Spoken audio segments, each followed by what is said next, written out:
It is what it is. I hope you guys are well. We are doing well. Sorry that I'm a little late this morning. I just kind of took a nice slow morning with Papa and with my man. We go for a walk every morning. It's beautiful. Uh, we just live in a beautiful place. I feel very blessed. I say that all the time. But you know what? Regardless where we are, we live in a beautiful place.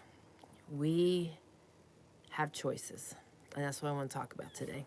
I don't know about you guys, but the seasons are changing. It is like camo season soon here. Really can feel it. And that is another blessing for me. I love this time of year. And when I'm out in the woods this time of year, it really makes the subject I'm going to talk about even more intensified. I love life. And we all have the same choices. We all have, 68,400 seconds in a day. Is that right? I think so.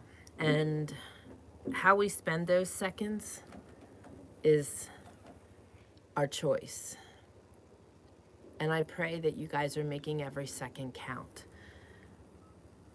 Because not only do we have the same seconds, but we all have control of every one of those seconds. So if 1 second of your day doesn't feel good, the next second you can change that. And life isn't always going to be, a box of your favorite chocolates. You're going to get some of those other ones in there that you don't care for. But what you need to understand is that through the ups and the downs, through the chaos, through the unexpected, and through the good, the bad, and the ugly, we are able to choose how we spend our time. And I just refuse to give the enemy a second of my time. I refuse to allow negativity to control me. I refuse, for lack of better terms, waking up on the wrong side of the bed to be the mode that dictates my day. The enemy works super, super hard to keep us in those negative places. And we have complete and total control over that, though most of us don't own that control. Good morning, Miss Laura. Good morning, good morning. I put a post out in our community this week, and, I talked a little bit about this because last week, I missed you guys, by the way. I took time off. I've been hardcore schooling for over 6 months. I've been teaching classes, and I knew it was a season. It was a pace that I didn't enjoy or desire to keep.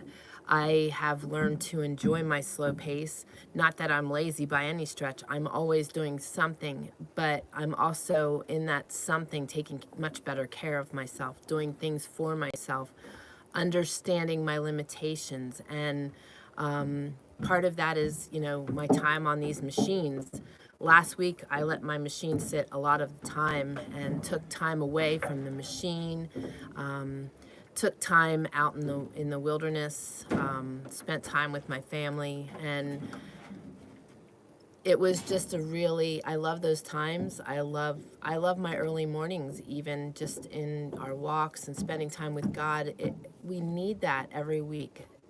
That time allows us to reflect on where we're at, how we're feeling, how we're spending our time, what we're spending our time on.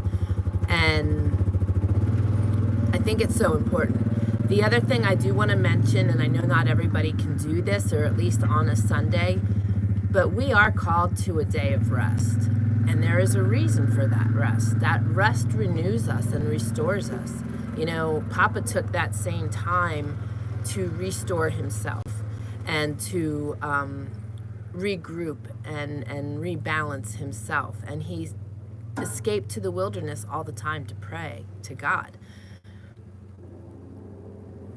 His plan is so perfect for us, but we rebel against it. I did for a very long time. My family did for a very long time. But now we devote our Sundays to him, to us, to our temples, to take time to rest. So we are spending those days and that day, Saturday evening on to Monday morning, in a place of renewal, in a place of evaluating how we are, really spending those seconds very intentionally. So I want to remind you of that. And if you can't take a day of rest on Sunday, I encourage you to do it sometime during the week. I also encourage you to step away from your machines. These things, whether you guys feel it or not, are affecting our health in a tremendous way, spiritually, mentally, emotionally, and most definitely physically. And majority of people aren't feeling it because they're in this fast pace or they're already very unhealthy. These machines are zapping us. So please take time to leave them sit somewhere and walk away and do something else. The other thing is that we give our machines way too much control over us and we are addicted to them. So that plays a role in how we are spending our seconds. Senselessly scrolling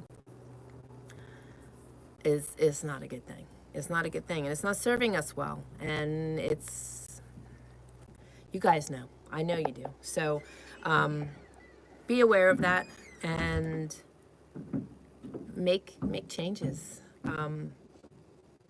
And many of you might say, I struggle with depression, I struggle with anxiety, I struggle, emotionally.